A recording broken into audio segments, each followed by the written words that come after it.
despite all these job numbers, there's a new report showing more Canadians are drowning in debt.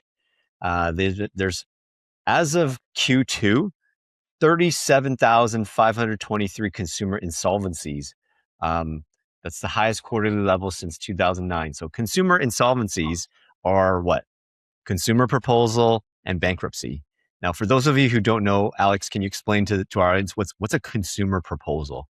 So the big thing is it's so funny. Everyone's like, well, it's not as bad as a bankruptcy. It shows up the exact same. The difference on that, it doesn't go on doesn't go on a court record. Consumer proposal, it's going to stay on your credit. It does the same amount of damage. It's just you're wrapping up a bunch of debt, and you're actually going, your trustee, your lawyer, which I think most of them that do this are freaking scam artists, is they're going to the bank for you and saying, hey, yeah, my client owed 50,000. They'll give you 20,000 and we'll set up a payment plan. You're negotiating to pay the debt off, but not all of it. A bankruptcy is normally you have no money, all the debt's gone, you're not paying anything off. Where a consumer proposal, it could take over 2 years, 3 years. It is amount and it's meant to be better than a bankruptcy. In all theory, it reports the same way. There is no difference that way. A lot of people think, oh, well, it's not that bad. It's still just as bad in theory. Again, I do think people, the reason why they have to get into these things is they wait too long. They don't ask for help soon enough, and then it becomes really bad.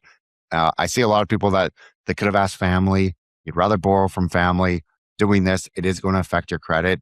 And also, it's the freaking trustees and the consumer proposal companies. They're going to charge you up the yin yang.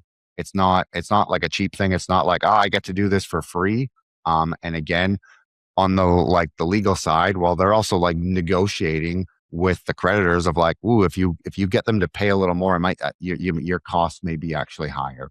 And so on that, I think people need to understand you need to look at all your options. There's also like consumer debt collection that maybe you can go to your bank and say, hey, I need help. I can't get this credit card under control. I can't get this line of credit. It's not a consumer proposal. It's just wrapping that debt up into a full loan, which might actually be better for you. But a lot of people just flounder. All they do is just pay interest. They're not paying anything else. And then a card that was at 20,000, it sits at 20,000. They go get another card to pay that interest. Now they're at 40. Yeah, yeah. So I guess what Alex is saying is summarizing is before bankruptcy, yes, your debts get wiped, but it's on your record for at least 7 years. And it's going to be very hard to be able to borrow money again. You will, but it might take at least 5 to 7 years before you can start borrowing anything substantial again. You may be able to do something, but your interest rates are going to be sky high. Like, when it comes to borrowing a car, credit card, all that stuff. Consumer proposal is kind of like your before the bankruptcy, right? Like, be able to reduce your debts, but you see all those commercials, Sands and Associates or others.